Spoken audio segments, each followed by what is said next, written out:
I want to thank you for coming to the meeting today on Romans 7, about my first podcast to be uploaded and shared in the World Wide Web, and obviously uploaded to our webpage at romans7.org. Please look at our webpage and look at our bylaws. The bylaws is the one that drives what we're doing here. And Romans 7 is a 501c nonprofit dedicated to help the poor in spirit. And if you look at our emblem logo, Romans 7, we're the voice of 9 souls. Where we get the 9 is the 600,000 prisoners, if you will, state, federal penitentiaries, who would get released every year, 100,000 a week. Over a 5-year period, that's 3 million. And they're still out there looking to get a job.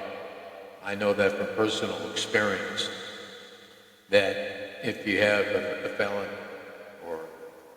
or for that matter, you're past 40 years of age, it's impossible to get a job, except for the restaurant industry.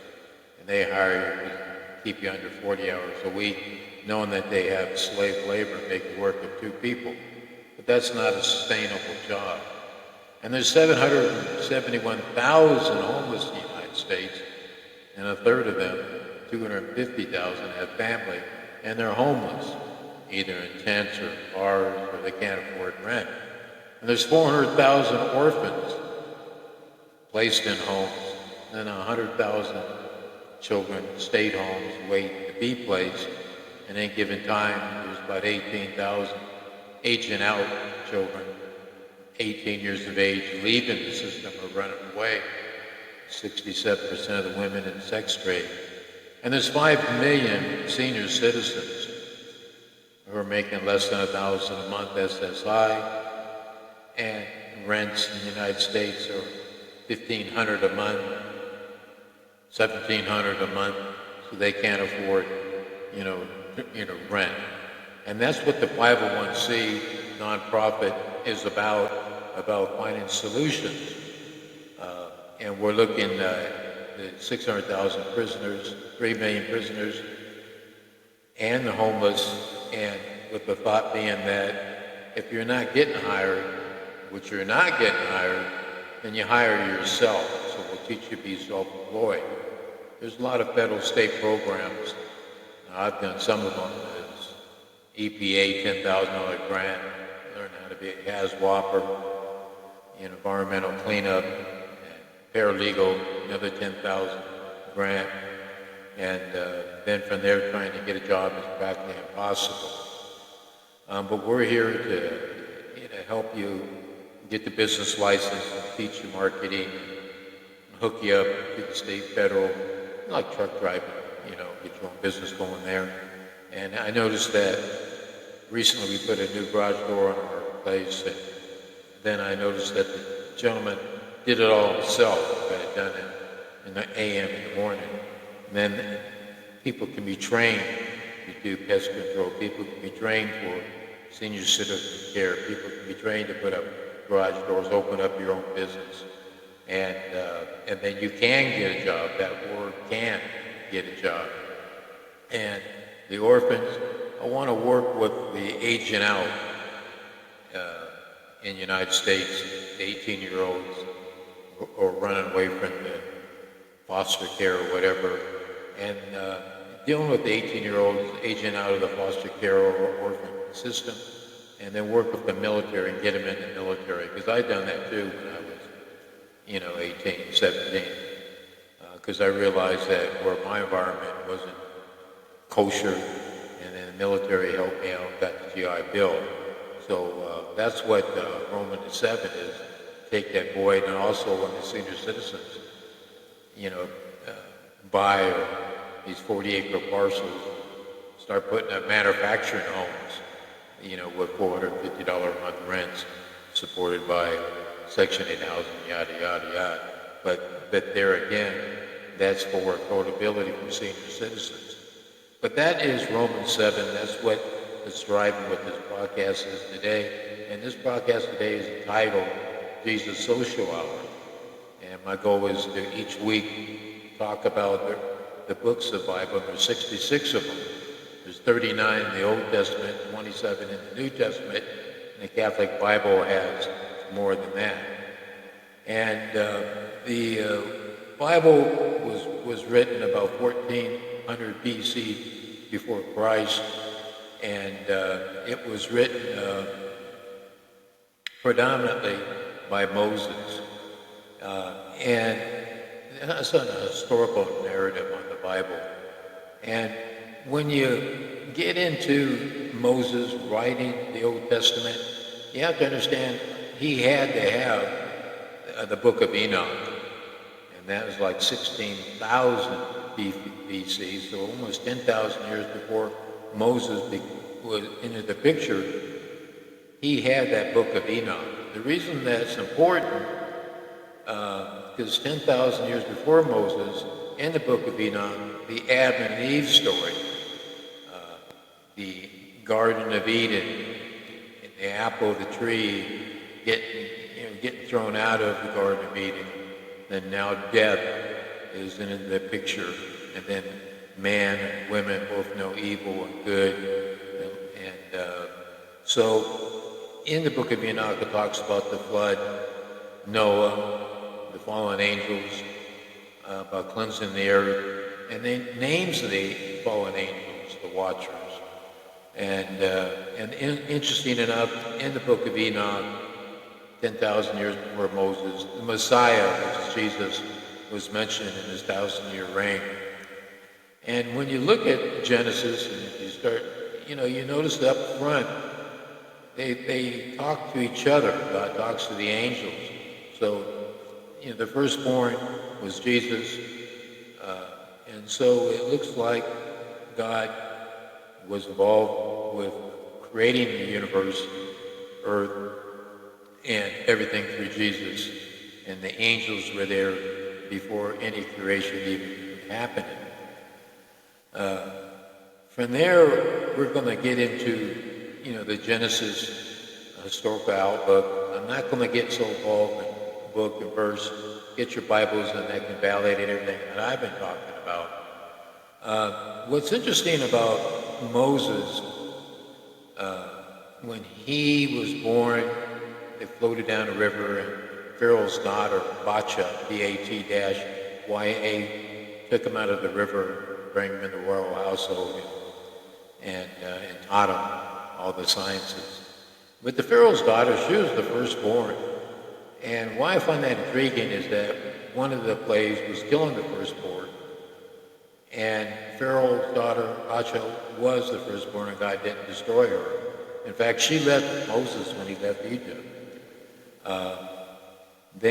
So now, as we start going through each level of Genesis, and it's going to talk about Adam and Eve, I got a feeling that the tree in the Garden of Eden and Eve blamed for getting the apple, giving it to Adam, that pretty well sums up where the consciousness came into human beings from an animal standpoint. Sometimes it gets confusing when you listen to the scientists and show them that they have Croatic man, Neanderthal man, or Lucy or some people 30, 100, 150,000 years ago. Somewhere along the line, man was an animal and became human. He got consciousness. Somebody had to bless him with consciousness, and that had been God. And that could have been what that whole Garden of Eden story was about. And the Genesis, there again through the book of Enoch, they get into talking about the flood and Noah, and they talk about the Tower of Babel, King Nimrod, where God looked down and saw this big edifice growing larger and larger to heaven, and God said, well, they're arrogant. And so he destroyed the Tower of Babel, and he displaced human beings around the world and gave them different languages. So there's why some people speak Chinese, Russian, English, or French, German, Japanese, that was God confusing the languages so man can't communicate with each other. Then the Genesis talks about Abraham. Abraham is the king of the Jews, if you will. He's the one that bring the Jews closer to God. And then you talk about, the Bible starts talking about Joseph. The reason I think Joseph is important, because I think that the 9 million souls, they're poor in spirit. And Joseph, obviously a very prominent man in the vision of God, dealing with humans, where Joseph's function was to bring Jews to Egypt. And Joseph had some brothers who were jealous of him, and they captured him, threw him in a hole, and sold him for 20 pieces of silver as a slave. And he lived as a slave for 3 years with the captain of the guard. And then at the captain of the guard's house, his wife lied, perjury, and sent him to prison for 10 years. Why I think that is important, because Joseph suffered for 13 years, yet he stood before Pharaoh, became the second most powerful man on earth in Egypt. So sometimes our tragedy, which could be intense, like 13 years, we don't necessarily, and I had my tragedy for 8 years in prison, something I didn't do, but that's all here, no there. It's a learning and experience, and you can look at it as an opportunity. And I did look at it as an opportunity, and it was an opportunity. Just like Joseph looked at his 13 years, then he stood before Pharaoh. An interesting thing about Joseph, he knew that when he died, they bombed him, that 400 years later, he knew that there would be an exodus. And he asked that his bones be brought out of Egypt to the Promised Land.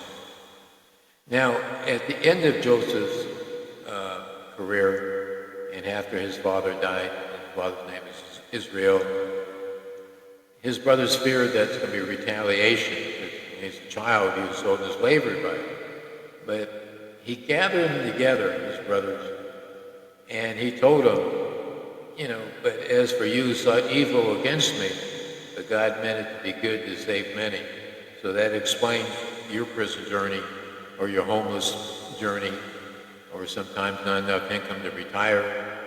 You're learning, you're adapting, and it's a gift of God, and that's how you have to look at it. When we sum up Genesis, and with it being historically cold front, Book of Enoch, we come away, or at least I come away, with the knowledge that God knows everything before it happens. So self-evident. He knew about the 200 fallen angels. He knew about the war in heaven, that Michael, Raphael, Gabriel will fight against Satan and thrown Satan out of heaven to earth. Hello, Satan, and earth. Why? There's so much evil and starvation and war and greed that this is Satan's domain. And the Genesis talks about the fallen angels, so does Enoch, and their role, apparently, outside of getting humans for wives, it was to teach mankind science, farming, and metals, and cement, and weapons to the humans. And that's how humans, getting the farmers, became in the cities. And that's how we got weapons of war. It's how we got the language. All that was taught by the fallen angels to humankind. Then God looked down and knew that he would destroy the earth on a flood that would be worldwide. And definitely the giants, which are part of the angels' offspring, would be all destroyed, and earth would start all over again. And God knew that he would do all these steps. So the theme of Enoch and the theme of Genesis, Exodus, is to show and to prove all of us that God knows us before we're physical.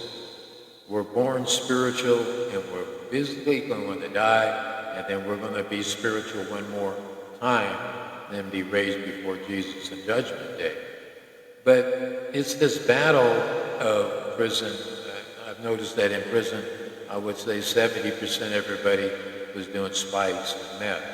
Homeless, as at the Salvation Army, homeless center in the Veterans Program, and I walked out front on bus going looking for jobs. There's 6,000 people camped out front, and they're all drinking beer. They're all doing spice, and then the homeless think the badge of honor for their homelessness. They're saving their money to buy drugs, but that's all physical. It's not who you're meant to be, and you got to know whatever your body wants. It's for the physical need, not necessarily for your spiritual. So as you read Genesis and as you look at yourself, you're born with the Holy Spirit in you to know that this is right and this is wrong. And in Romans 7, as we march through the nonprofit, getting grants, and incidentally, please look at Romans 7 on the giving part of it, because we got to have a third in private donations to get you the grants and make all this thing work. That's all here, no there. We know that these 9 million people, we know that, at least I know that you can only help 5%, which is 450,000.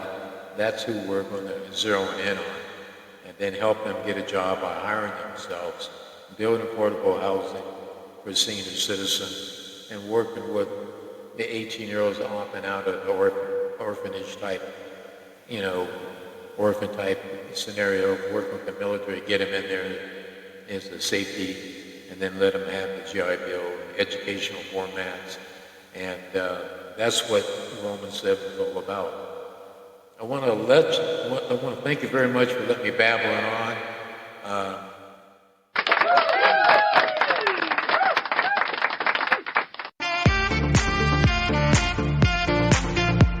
Because this is my first podcast, I'm going to do 66 of them, and march through on Jesus Social Hour, and I'll get better and better at this as I move along. I want to thank you for watching this, and I'll see you next week.